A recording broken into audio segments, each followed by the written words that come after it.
Okay, let's talk about writing. For technology and for the purposes of the kinds of supports that you'd need for writing, we're going to go from low tech to high tech. There's two main parts to writing in general. It's the content that's in your head that you want to try to get out, and the form of expression that you're getting it out. The mechanics is writing, handwriting, typing, or some other method like eye gaze. If you had an alphabet board and you have an optical mouse that will track your eyes, or using your tongue. There are many ways to get the content out. It's just, do you have the content? I won't talk about the content very much, but let's go through the basics. So for writing, the very top, you're starting to learn your letters, right? You've got the letter tiles, you've got different forms, you move into words and word cards, word walls. You're starting to learn how to read and write. Reading goes with this hand in hand. Moving down to handwriting, that's when you're going to take the first tool, essentially, to kind of script out content. You can still use words, word cards, and ABC letter tiles to create words, but this is where that production of the fine motor for you is going to start to come out. Handwriting, then next is typing and keyboarding, and there's a difference between just text, which is you just typing whatever, and word processing, which actually gives you some other features like spelling and grammar checking and other kind of features. Speech to text, where you're talking and the text is generated for you because a piece of software or program is trying to guess what you're saying. And then finally dictating, when it's really hard, the mechanics are really hard for you to handwrite, type, whatever, but you're going to record some message either with your eyes, usually with your mouth, and we'll talk about the low to high coming up here. And I should mention one more thing, organization. So organization, again, up at the top, you're going to see bags and bins where you're storing some of those letters. When you start to create more things like word cards and handwriting assignments, you may put it in folders or binders. Other pieces of storage would be flash drives for the computer. Could be floppy disks if you have that old of a computer. CDs and CDs and DVDs you can burn if you have lots of content, or even an email system, which we'll talk about as well. Writing. Now you can just use pen and paper or pencils, colored pencils that are nice because the texture is kind of smoother for your hands and the fine motor bit. But let's talk about a website for some resources. So handwriting worksheets. Okay, I'm using any browser will get you here. Google handwriting worksheets. This website gives you kind of three styles of writing. The regular print, more of that ball and stick. Danielian, which is a little bit more like cursive, between cursive and the ball and stick, and then cursive. We're going to try the print. And down at the bottom, let's zoom in a little bit, you get to see name and sentence, just a single word, multi-word, and then more of that paragraph. Let's try the name and sentence. I clicked on it. At the bottom, in the moment, you're going to be able to see what the words are that I want the kids to practice. So, Philip is cool, period. They try that over and over and over. How many times do you want them to repeat it? It depends on you, size, how small, how big. If you do too much, like that, it will say oops. So you have to adjust how much text is in there. Obviously this format for the name and sentence, it's going to limit you for how long the sentence will look. If you want more text, more than just one word or one sentence, go to the paragraph. Paragraph is going to allow you to type a lot more. Type your paragraph here because this is where they will practice their longer piece of letter. Okay. So you can again go back between the print, which would what we were just doing, Danielian, which is more of this style, or the cursive, which is more like this. Now let's just say that's what we wanted. On any of the styles, we would just go to print. It's going to load kind of what the document would be. but you can print it straight away or save it as a PDF. I'm on a Macintosh, so I can save it as a PDF rather than just printing it straight away to my desktop where I can get to it later. But this is just a nice resource I use for handwriting practice. Now let's talk about typing practice or keyboarding practice. We're going to use 3 different websites. The first one, I'm going to go to a web browser, Safari, Firefox, or Google Chrome. I'll just do Google Chrome because that's nice to install for free. It allows other features like speech to text. If you didn't have a student that could type with their hands, they had cerebral palsy or anything like that, they can practice learning how to just generate text from talking.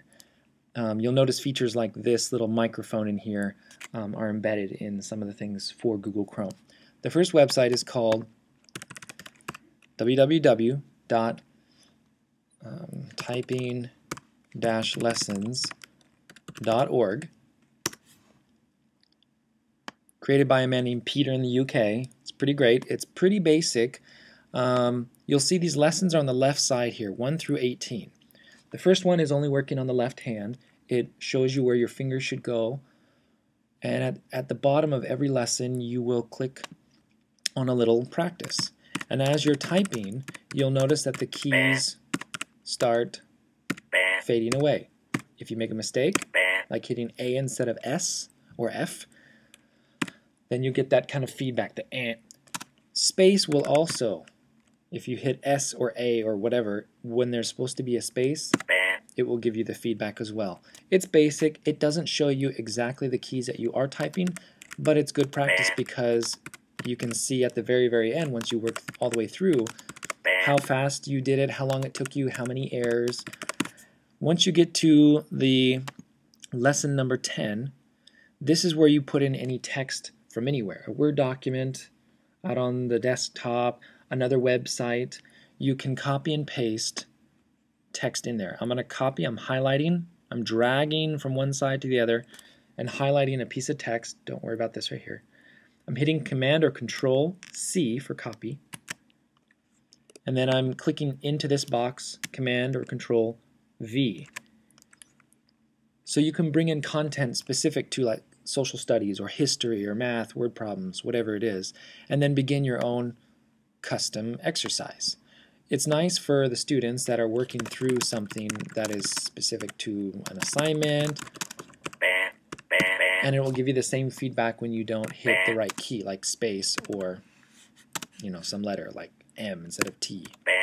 Okay. To edit, you'll notice at the top, usually it says the web browser, Chrome, Firefox, whatever, then File, Edit, View, History at the very top here. To copy and paste, you can also just go to Edit. It's right above, and you'll find it there. Let's go to the next website. It's called Free, www.freetypinggame, game is in one, freetypinggame.net. This is a nice website because it has lessons and games, but you'll need to be aware that you'll see ads on this website. Usually they're related to the content that you're looking at. If it's typing, it's usually educational ads, like go to this university or Office Max. So be aware that there are ads on this. And this website, it can get pretty jumbled. There's a lot of stimulus, a lot of sensory overload for visuals on this website. The lessons are nice, unlike the last one where it's home row or your left hand or your right hand. This one you can work on just single fingers. So like F and J, lesson number 1, it gives you a lot of prompts. It's a lot slower, but it gives you a lot more prompts than the other website. It will highlight F and J. Ooh, now I need to hit spacebar. So it's giving you that practice. Also, it will give you the feedback of what letters you're actually pushing or typing with. If you hit the wrong one, it'll highlight red. And it will also tell you the speed, how much time you have left. So this has some pretty nice games, or the lessons. The games are pretty fun too. They're pretty basic, but it's free. It's great. The car game is nice because it's very forgiving. You have 5 chances to type out whatever the cars have above them. So D, S, S, D. If you get it, they just disappear and fly away. More and more cars will pop up. the further you get into it, and they come a little bit faster. Be aware that you're having to type the whole word. At the very beginning of this, you can actually say which keys that you're practicing with, and other games require more things, like you're only typing one letter at a time compared to typing out the whole word. So just be aware that certain games require more, which we will see in this next website called Alpha Typing, www.alphatyping.com. This is another free website. It has a demo for teaching you how to type as well. You can register. If you're a teacher, you can have your students lined up on a list, and it will help track or practice how far they're getting in their typing. And it kind of works through some basic texts as if they're, on a typewriter, kind of pushing the text up and up and up. It shows you how many words per minute, how long it's taking them, so it's nice practice. The games are also fun. I like them a little bit better because they seem a little bit cleaner. Some games aren't as great as far as the effects, but the sounds are nice and rich. The feedback you get and the music is a little bit nicer, a little bit more entertaining. Usually things are coming up to you. Notice how I only need to hit a letter instead of a whole word. The graphics are pretty nice. You could be anywhere and playing different games like this. So again, we've got 3 different websites. First one is called typinglessons.org. The next one is freetypinggame.net. And the last one is Alpha. Let's see, Alpha Typing. And I believe it's Alpha with an F instead of a PH. That's it. Now we're going to talk about word processing and text editing. What I mean by that is there are kind of 2 ways to type into something to create a document. The simple way is using like a text editor or a small little sticky note. Macs have things called stickies. You can find it in your applications. You'll see stickies. I just put it right down here. I have lots of little stickies. You don't even need to save these. It'll always just save them. To create a new sticky, go to File, New Sticky. You can type whatever. Close it by double-clicking on the top. You can move it around, open it again. When you quit, you do Command Q or just quit stickies. When you click on it again, it'll just pop up automatically. So that's a very basic text editing kind of way to use written work. The other way is Microsoft Office Word documents. To choose a Word document, you have these templates that pop up. Many of the computers already have Office already installed, and I'm going to go to something with a template called Notebook Layout. Why I'm going here for certain students is you can send them a document which will look like this. Just, I don't know why it doesn't change the look. You can change the, I guess, background a little bit. But as you're typing, hello, my name is Philip, you can also add an audio note. You go up to Audio Notes. After you've highlighted some form of text, you can highlight a huge paragraph, one word, whatever, and it will tag audio to that highlighted portion. Once you've highlighted it or clicked on it, little button here, hit record. Hello, my name is Philip. Now I'm going to keep talking and add some extra little information bits for you besides the text that you see. When I'm done recording, I just hit stop. To hear it again, now you'll see there's a little blue icon. It looks like a sideways Pizza Hut hat. It's kind of blue. To see those, you can turn on Show Audio Markers down at the bottom, or you can go to Audio Notes and just hit play.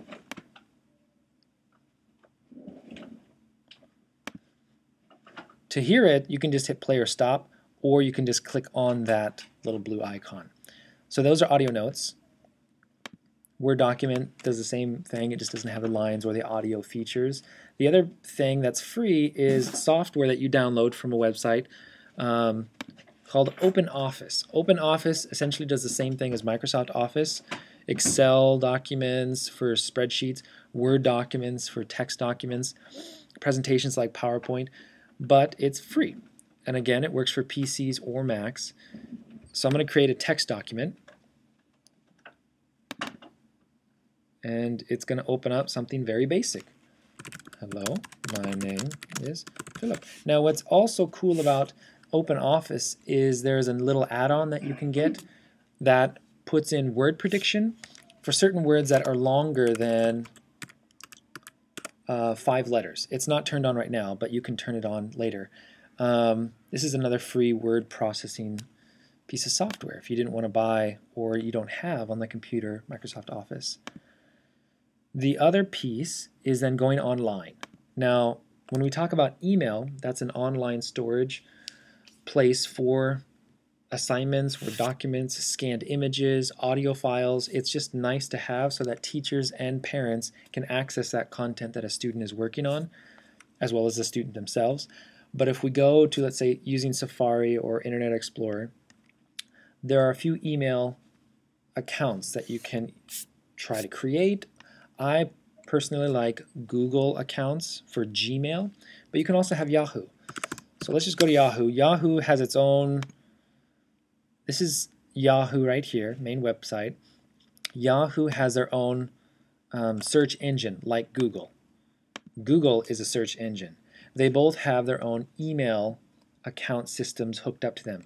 For Google, it's called Gmail. For Yahoo, it's just Yahoo Mail. But let's type in Google Mail because I want to show you this one first. You type in Google Mail, there's Gmail. You can either type it in or click on that little icon up above called Gmail. Now I'm already logged in. To show you how to get something, you can either create a new account. It'll ask to verify your name, your age. It wants to see that you're not just a computer automatically spamming people by creating thousands of email accounts that are all fake. So it has some human features in there that it will ask for you to verify. You put in a username. It's usually the email account or the address.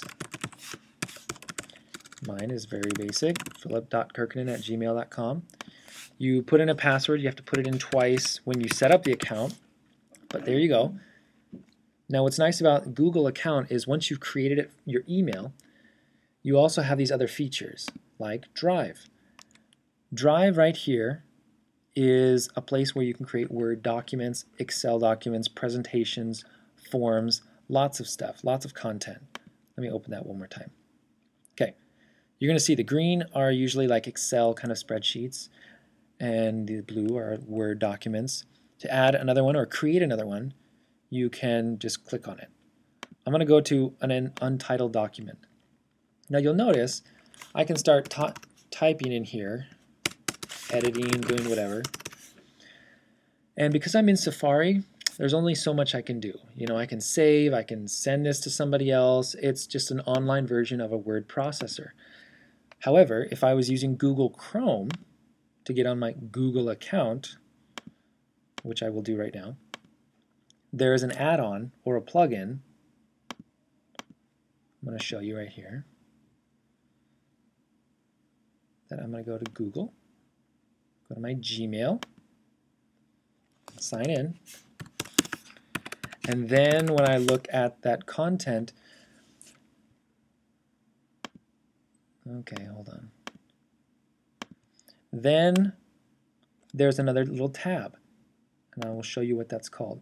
This content right here is the same as before, so I can log on with any web browser, any computer. But the reason why I'm using Google Chrome is because this little tab right here, this is a free add-on. I'm going to click on it. These features, beyond just typing out the content, I'm going to click somewhere, like at the very beginning here, hello, and hit play.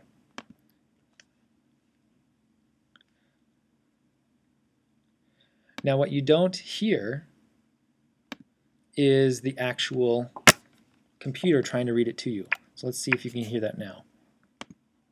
Hello, my name is Philip Kirkinen, and I'm showing you some awesome features. Okay, this is great for the students that need that extra visual supports for what they've already just typed. It will highlight the whole sentence. It will highlight word by word as well. So that's nice. This is another kind of reading and writing feature. And you can, again, copy and paste text in here if it's a book, an assignment. That's a nice feature that you didn't see in Safari but only in Chrome. So that's why I use Chrome a lot for some of these documents. For now, that's what we're going to address. Getting a Google account, preferably. Yahoo is the same, but it doesn't have some of those features.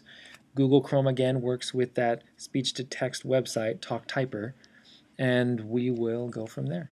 Let's talk about speech-to-text. What I mean by that is you're talking and a program or software or website will generate text for you and try to guess what you just said and put the right words on there.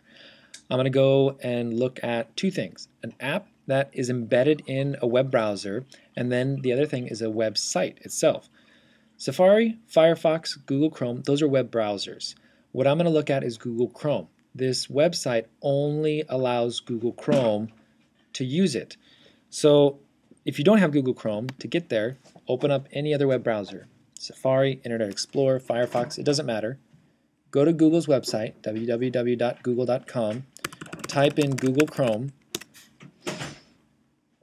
When you go to the website, it will identify what kind of computer you have. If it's a Mac, if it's a PC like a Dell, and then you can download. After you've downloaded and you try to install, first find out where you downloaded it. Open it up, install it. If you're on a school computer, you may be restricted, so you may need my support or somebody from the IT department's support to help install that. We're hoping that the school or district-wide we can get Google Chrome on all of the computers anyways to install it. So let's just open up Google Chrome. Let's look at two different things. The first thing is an app. It's like a plugin that you add on. When you open up Google Chrome for the first time, there's Chrome Web Store. Let's go there. You're going to see a search box, and we're going to type in Speech Recognizer. Okay. There are many plugins and add-ons that you can get for free that attach to Google Chrome. You'll see where it says blue, add to Chrome. Speech Recognizer is what you want. You can use this add-on if you're not even connected to the internet, or if you're connected, it doesn't matter. I've already attached it, and this is what it looks like, Speech Recognizer. Now when you click on it, it looks like a web page. It's not. It's just a window. It's showing you we can go ahead and start talking. You see this little microphone, that's great. I'm going to click on that, wait for just a split second, and then start talking. You can see now that the blue is registering the microphone. You need to have a good microphone either built into the computer or plugged in to some port for the microphone, and you can check the settings to make sure that that is working. If it's going up and down, left and right, that means that I am registering for it. When I stop talking, it will try to process everything I just said. Now I just said quite a lot. This app will just push it down into the body of the text down here. What's nice about this is it accommodates multiple languages. If you speak French, Italian, Japanese, German, it doesn't matter. It will accommodate your accent or try to. If you say things too quickly or too slowly, or with serious speech sound deficits, it may not pick up the right word and embed another word. You can still edit in this text box. That's not a problem, or you can just type if you want. But notice it's very basic. There aren't any ads. You can't print. You can't email. You can just copy, highlight, and paste somewhere else the text that it just generated for you. So this is just kind of an app. The other thing is an actual web site. Ready for... Let's go back to Google. It's just called talktyper.com. Ready for dictation. You will hear that if you're using Google Chrome. It will say right here, if you're opened with Safari or Firefox or some other web browser, won't work unless with Google Chrome. It'll remind you. You'll also hear the voice of that woman.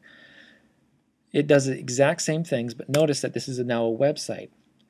The functionality with this is the same that you see the microphone down there with the green and the grayed out area. I'm going to click on it, start talking, and say, hello, my name is Philip. And you'll see that the text is just put in there. Every time you start something new, it will try to just capitalize. You can change that either in this little text box or down below. When you're done editing or talking more and more and more, you push it down with this button. It will move it down, and this is the body of your text. Both of them, the app or this website, you can edit a little bit, or you can even use some punctuation marks when you're talking. So if I say, "What is your name?" question mark, it will most often pick it up unless you say it in a weird way, like question mark or too fast or slurred. So be aware that if I say something like, "The economists were trying to calculate the ratio of GDP over the years and couldn't figure it out," some of the words won't come up correctly. You coming to trying to calculate the ratio. So not all of this is correct. The nice thing about this website is you'll see the 3 dash marks right here give you 6 sentences of what you may have been trying to say. The nice thing is this website's pretty forgiving, but you do need to train your speech to get slower, more clear and articulate. This may not work for all students, but at least it's an option. As you talk and you push it down, it will just keep pushing it down, down, down, down, down without punctuation unless you either type it in or say it in the text box. What's also nice is, just like the language features from before, on this website you can hear or play back what you said in a certain accent. So if you have a student who just came from France or from Mexico and they're trying to do something for their parents by dictating, "Hola, me llamo es Felipe, ¿cómo estás?" question mark. It will try to say it, but notice that it didn't pick it up. It didn't pick it up exactly. Hola, me llamo. This is doing it in kind of an English manner. If I switched it to Spanish, español, I'm just going to type it in here. Me llamo es Felipe. Okay. When it talks back, it's going to do it in a Spanish accent. Hola, me llamo es Felipe. A estatus. Notice how it tried to speak the English text with a Spanish accent. So this is another feature that's nice because you can hear what you just said. So play around with it. Notice that there is an ad on this. It's a website. It does have ads, so be careful of that. Not a lot of ads. The app doesn't have any ads, but this has more functionality. If you want to print, you can print. It takes you to a different web kind of window. You can delete the whole thing. Do I want to clear? Yes. Do you want to email? Do you want to send to Twitter? I don't know why you do that. But again, these are just 2 options to help with writing support. Okay, the last part we're going to talk about is dictating. Now, it's kind of not technically writing, but it is the 4th, the most demanding form of expression, because what you're using it for is mainly the content, so that you can go back to it, listen, or get running records that you can edit for later on. Now, why would you use dictating? When you're dictating, you're doing a couple things. You're either talking to an EA or another person who is either handwriting or recording something for you.